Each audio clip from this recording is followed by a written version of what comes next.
It's a timeless story about somebody thinking they want something and then they get it and they realize that was never the thing they wanted at all. She wants to get this guy. She gets the guy.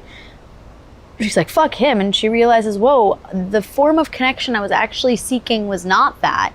It was friendship. It was somebody that has my back and I have theirs. And that's her real heartbreak. That's her real journey of discovery. Filmmaker Magazine presents Back to One with Peter Rinaldi. Zoey Deutch is an actor. This is her third time on the podcast. Episode 11 and 97 were the first two times.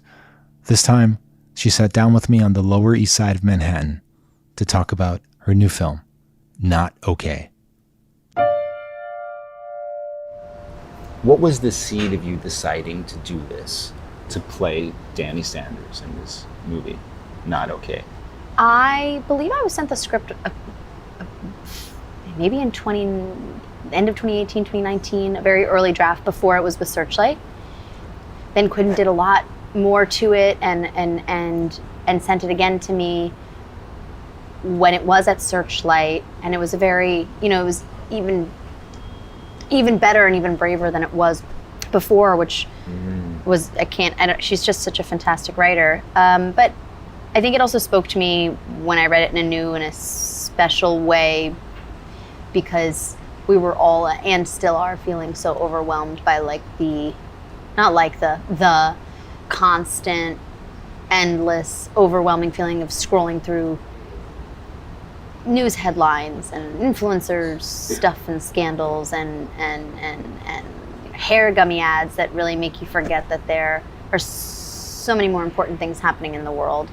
And it tackles so many worthy, important issues, like, even though this is a dark comedy, and even though it doesn't do this in a soapboxy way, it tackles issues like gun control, privilege, cancel culture, accountability, in a really interesting way. And so when I read it again, when I was shooting the outfit in London, it really spoke to me, and I loved it, and I wanted to play Danni, and I wanted to be involved in a deeper way, in a deeper level with Quinn. So I was grateful that she wanted me to come on board as her real partner, not just her actor. So that was very fun. What were the apprehensions, though? I mean, there must have been apprehensions about this character, right? Or is it just that you're always attracted to stuff that is a challenge like this? In other words, stuff that, where you're playing with a likability. Like the last time we talked, you said, I don't care about likability. I care about relatability. Mm-hmm. But even the idea of relating to Danni is troubling, because people don't want to face the fact that they relate to her. Mm-hmm. That's what it is. Mm-hmm. I mean, if you succeed, you're disturbing people. It's so funny. I get such different varying responses to it. I had a director who I really respect, who I've worked with, who I invited to the LA screening, come up to me after the Q&A, and she was like, this movie is fucking great, and this character is fucking great. And I don't like that you're apologizing for her in this Q&A, and I don't like that you are trying to appease the people who don't get it. She's not that unlikable, and she's not that horrendous, and she's not that whatever people want to say. And I appreciated that, because obviously while I'm shooting it, I don't feel any of these things about her. I have no idea what people are talking about when they're saying she is. I remember somebody read it and they said, oh, she's a sociopath. I was like, what are you talking about? She's not remotely a sociopath. She's just has no self-awareness. There's a very clear difference between being a sociopath and having a lack of self-awareness. Yes. But when time goes on, and when you watch a movie a million times, and you're editing whatever, and you hear people's opinions about her, you start to go, oh, maybe she is this and this and this. But at its core, when I remember the foundation of the character and what we were talking about and how we were building her, is in no defense of her actions and her decisions, she's very lonely. Yes. Which is relatable. Yes. She feels like she can never say or do the right thing, which is very relatable. She does all this not to actually get fame or become what she does, but to impress a guy, which is relatable. Right. I think the moments where you see windows into why she gets so wrapped up in all of it are when Rowan asks her, where are your friends? And she says, well, I'm here with you now. And it's a person she's met once. And when her mom says, I love you and I'm proud of you, and it completely stuns her, because when was the last time her mom had said, I love you and I'm proud of you? Never. So those are windows into humanity, and the ones that made me feel like, wow, this is a misguided person. This is the smoke, not the fire. Not an unlovable, unlikable person. Right. Just someone who lacks self-awareness. Sometimes when a character is a little bit questionable, the audience is like, oh, why is she doing that? Why is she doing that? And in something like this, there's crazy things that are going on, and you know why she's doing every single thing. Yeah. And it makes sense to us, even though we're like, oh no, that's bad. Yeah. We're still understanding why she's doing it. Yeah. And that's an important thing to, like, that takes time in screenwriting. Yeah. You know, I mean, like that, I don't know if people understand that. Like, I turn off things that don't do that. Right, because I just don't waste my time. The stakes don't feel, the motivations don't feel real, and then the stakes don't feel real, and then you're not invested. Right. And for someone like you who goes so meticulously through the script, so meticulously, I'm sure that and you discover things because you're combing it with a fine-tooth comb. You must need a tight drum script, right? Of course, and it is, but if there were ever any small things that felt inconsistent with that, she was always so open and interested in fine tuning, but the script was very tight. Yeah, for sure. Very, very tight. Monkey. Mm-hmm. I honestly, I'm so sorry.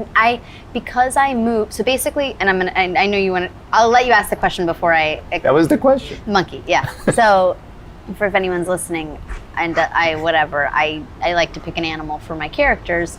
So, I moved 3 days before I came to New York to shoot this, and I put all. I put all my scripts somewhere in a box or something, and then when I came home from shooting Not Okay, I put the Not Okay script in that box. And I can't find that box. It's fine, It's somewhere, it's totally fine. But I just, normally when I go to do press a year later, I look through my script to see my notes and see what were my things, because it really does, it completely leaves my brain, unfortunately. Mm-hmm. But I remember a few, so I don't remember entirely, but I remember a few things about like erratic movement and arms and the way she was eating.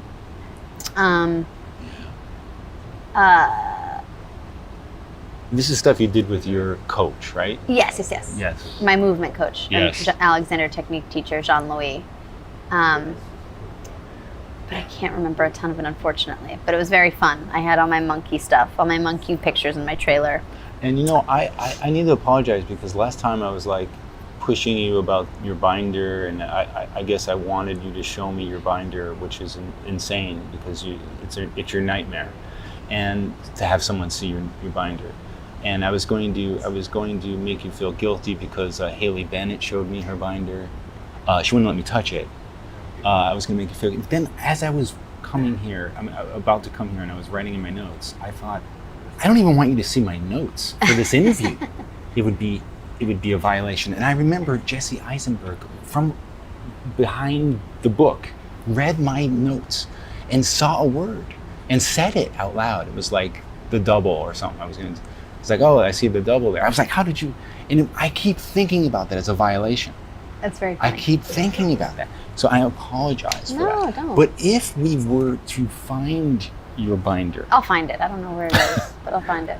What are the? I mean, I talked to somebody else, Justine Loop, who talked about hieroglyphics being in her.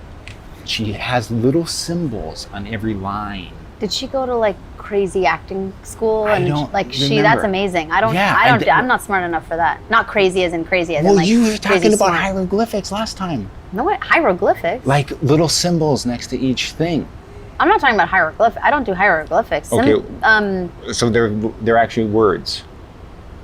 Hieroglyphics meaning like symbols that are like words, like the ancient Egyptian, like, you know. No, I don't do that. I'll like for before I fall, I did, or no, like for not okay.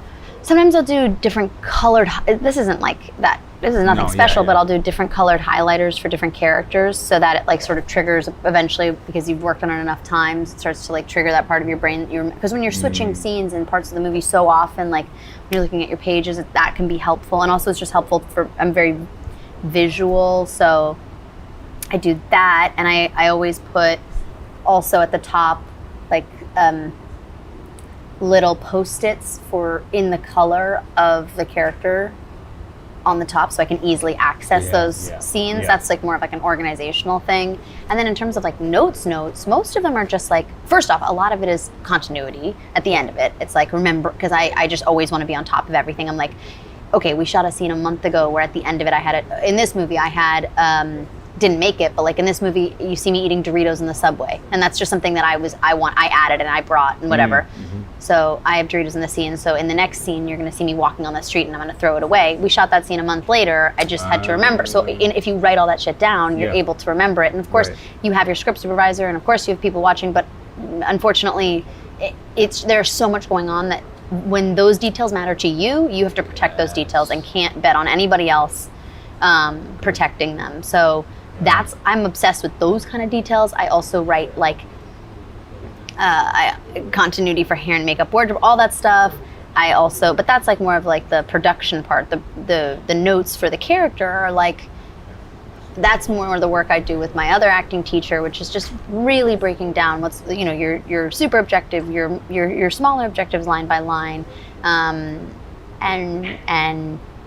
just anything that you want to think about, any fun little different ways that you would play it. I mean, I do believe that thing that, the quote that is like, every scene is a negotiation or a seduction. Like so which one is it? What are you trying to get? What are you trying to give? What are you trying to, so it's hard to like articulate or verbalize what exactly those notes are, but sometimes I write on the sides like 4 different ways I want to try the scene. Just to remember, because on the day there's so much shit going on and there's no time and everyone's freaking out and yelling and whatever, so you just have to protect yourself and prepare so that you just have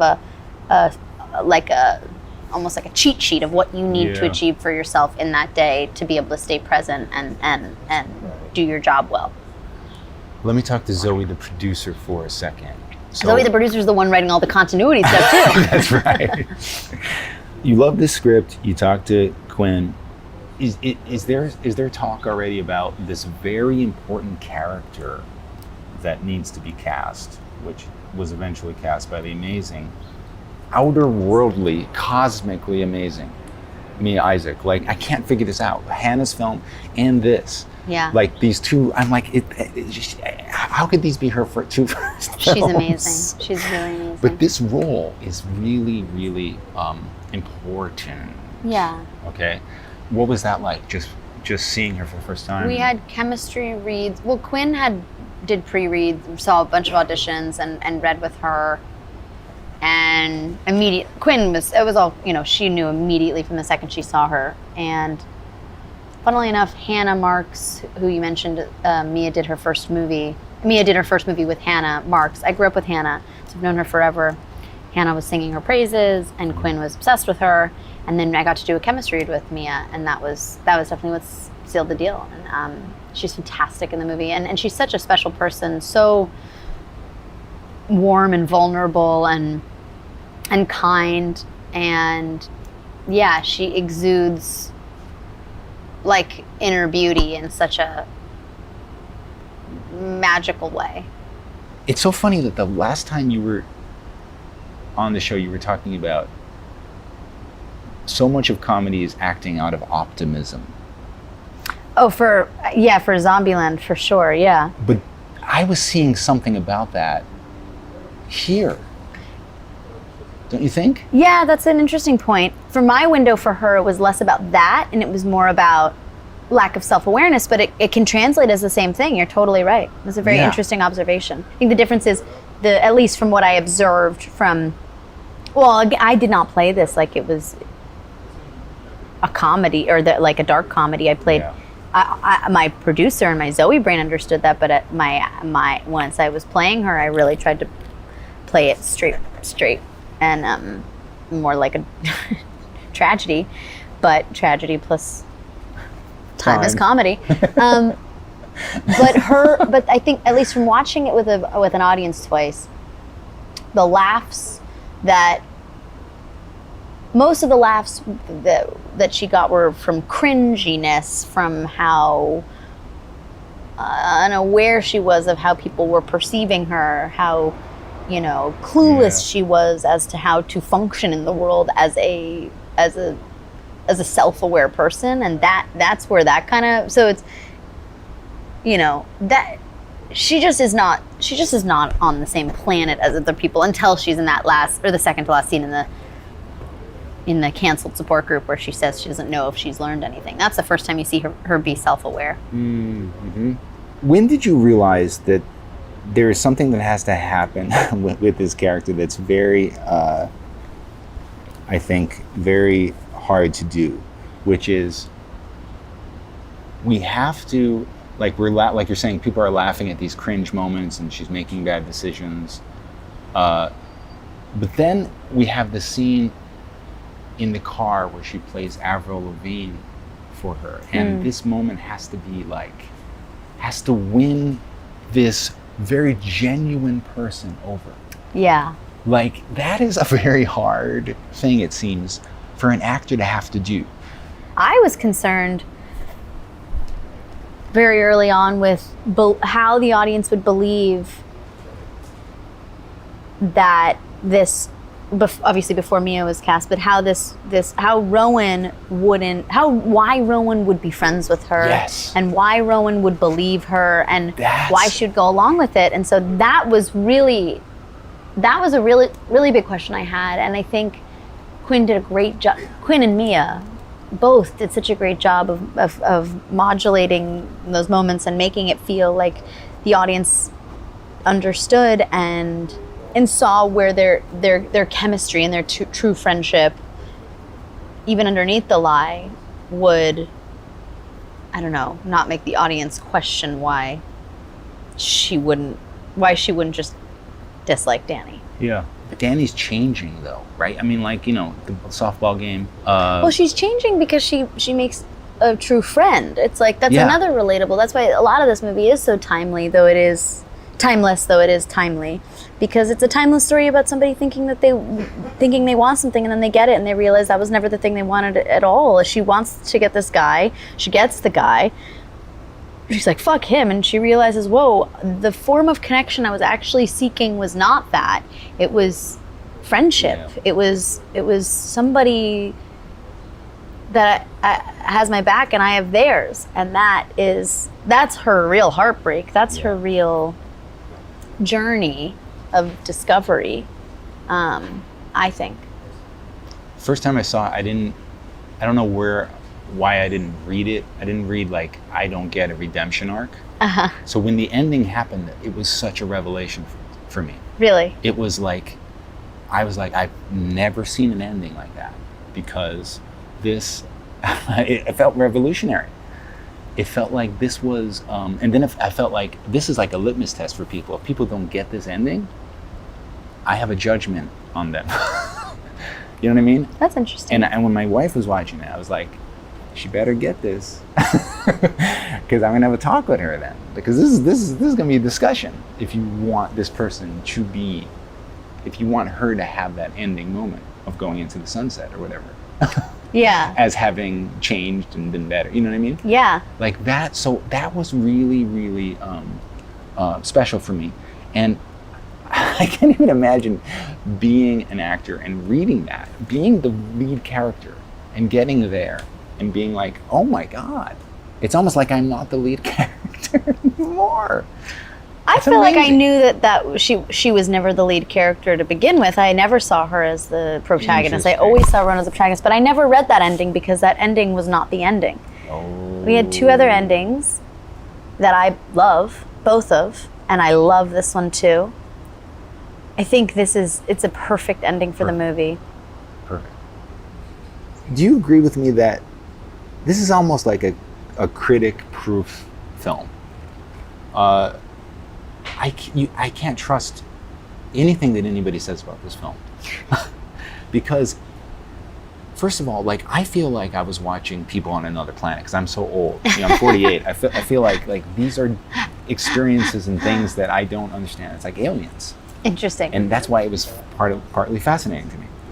But then there's the whole idea that people that are in it, it's stirring up, like I said before, stirring up things in them. So anything they say is like coming from this place of like of their built up like defense about what Danni Sanders did to them, in terms of either relatability or hatred or whatever, and what they think. So you can't trust those people, and then you can't trust like just in terms of it being a satire because of the level of satire.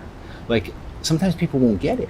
Like it took me the second time seeing it to realize, oh my God, that was so good. It was like Hamilton. That was a joke. Yeah. I didn't know it was the joke the first time. So the way you did it, you didn't land the joke. That's why it was funny the second time. And that's why it's going to be funny to a lot of people, because you didn't play the joke. You played the character saying the line because you believed it. Yeah, I think that the thing about not being able to trust anyone or yourself with it is that's why it's uncomfortable, because you realize where you fit in this, where you sort of have blind spots. Yes. Having shot in New York so many times. Yeah, that's right. Shooting here was chaotic because it's New York, and there's a lot going on, and there's a lot of sounds, and there's a lot of people, and you can't get anyone to like get out of your shots, and it's you know, there's paparazzi everywhere, and they don't care. They're New Yorkers. They're not going to get out of the way. So that part about it is challenging. And how do you focus, like, as an actor with all that? Like, you mentioned somewhere that people were, you know, that wonderful moment where you're laughing your ass off, your character's laughing. Oh yeah, and then someone's like filming it. You know what? It was really hard. This job was particularly hard. I do not know how people who experience real large levels of fame do it, because I don't experience people taking pictures in my normal life. That's not really something that happens often, once in a while, but very rarely. But for some reason with this movie, because we were shooting so much outside and on location, and I guess the paparazzi would see like the permit signs or and see the trucks, and they were pretty relentless every day. And there's one person who would always get in the shot and stand next to the camera, and you can't tell, it doesn't matter how much security you have, you can't tell them not to be there. So you either have to, like, as the actual actor, please say, hey, can you please take your shot and then leave? And sometimes that'll work and sometimes it won't, but they will not listen to anyone unless you yourself ask politely. And I just had to try to think. I literally would have to try to flip my mentality in my brain. I'd be like, okay, this is Danni Sanders' dream come true. This is you're living in Danni's fantasy. People are taking pictures of her everywhere. And I remember after our first day, we had a half day of shooting. It was our first day, which was actually, it was July 29th, which is the exact day that the movie came out, a year later, which is funny. We were just it was a half day, we were getting a lot of stuff from the montage. So a lot of the stuff of her, you know, it was guerrilla style. It was just like 10 of us. It wasn't a full crew. It was just 10 of us, like going around New York, trying to get shots. I'm changing in the car, you know, very, very like run and gun. And they were, the paparazzi, did not expect it to be like this. And all the pictures came out. Obviously that's not a standard thing. You know, you try to wait until release first looks and whatever. So we just had to run. We had to run with it. We were like, okay, I guess we got to just use this and make it meta. And that's sort of what began the whole. That's so cool. We started a TikTok. Because that really worked, I think. It did, but it was born out of an accident of just being like, there's nothing we can do. Like they're just taking pictures relentlessly, and we're just gonna have to like give in. Wow. But I just tried to flip it and go, Danni's dream. You made it work. You made it work. But it's very distracting. Used it. Used it exactly. You got it. It was so distracting though. Yeah. Not to complain. It's just there's nothing you can do. It's just definitely. It was like, okay, maybe I don't want to shoot in New York. Yeah. But I love New York. It's my second home. I love it. It's just added an extra element of excitement to the whole thing. Right. The last time you sat down with me, you said you were looking for stillness. Yeah, this is not still at all. Well, I found in the outfit, it was pretty still. Let's talk about the outfit, Yeah, okay? there's a lot of stillness in the outfit. My animal was an owl.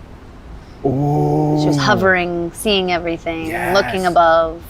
Yes.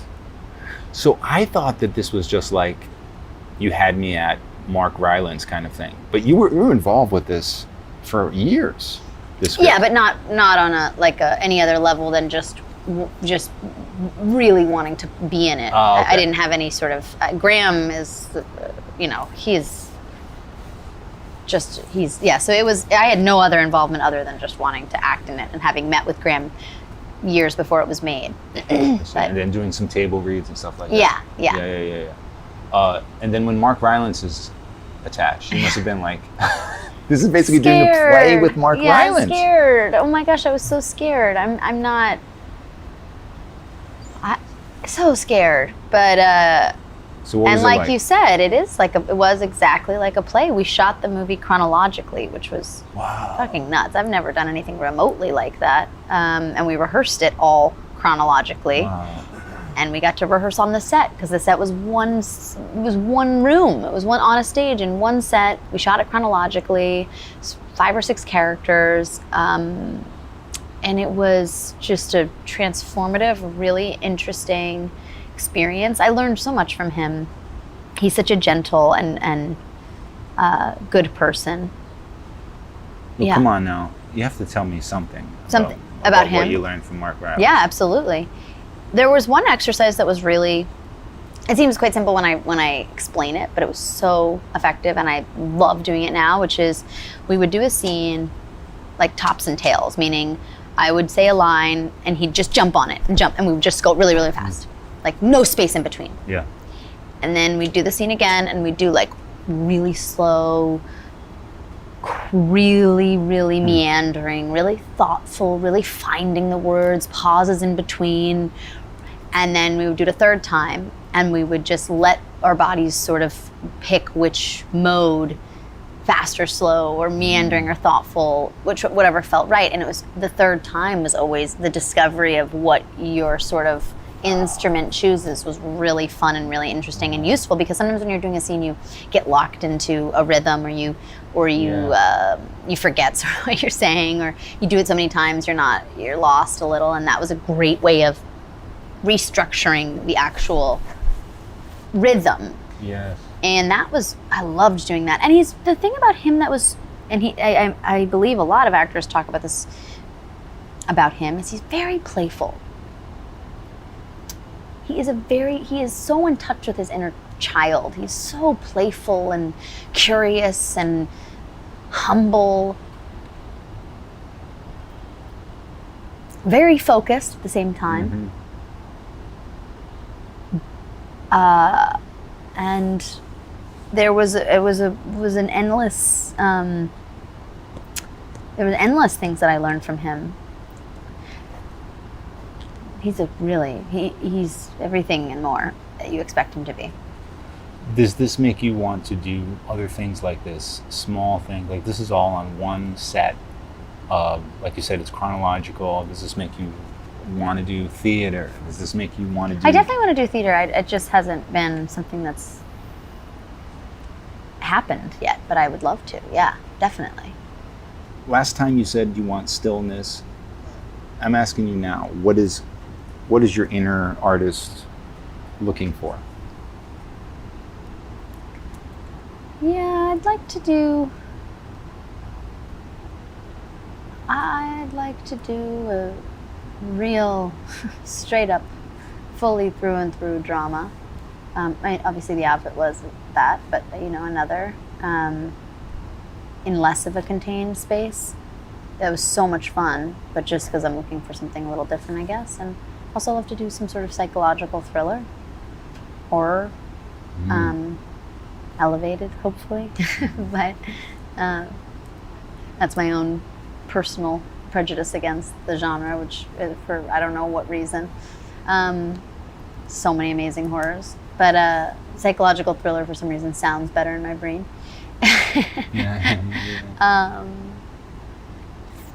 Yeah, those are two things that I would love to find. Zoey Deutch, I want you to know something.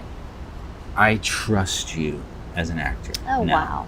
Okay, Thank you. that's huge. Meaning I sit down and I just trust you. Oh, wow. Thank you. That is a big compliment. Yes. You know, I know what you're saying. I really do. I hear you. So you're in the trust club. I'm in the trust club, so don't fuck it up. No, I appreciate that. I really do. I really appreciate that sentence, that statement. That means a lot coming from you, especially. Thank you for coming back on the show. I appreciate it. Oh my gosh, of course. Let's do Thank it you for again. having me. Thank you for taking the time and for asking such thoughtful questions. It's fun to go down these paths in my brain and talk about a lot of stuff that I haven't thought of. So thank you. Back to One is a production of Filmmaker Magazine, which is a publication of The Gotham, formerly IFP. Listen to back episodes of this podcast at filmmakermagazine.com or wherever you get your podcasts.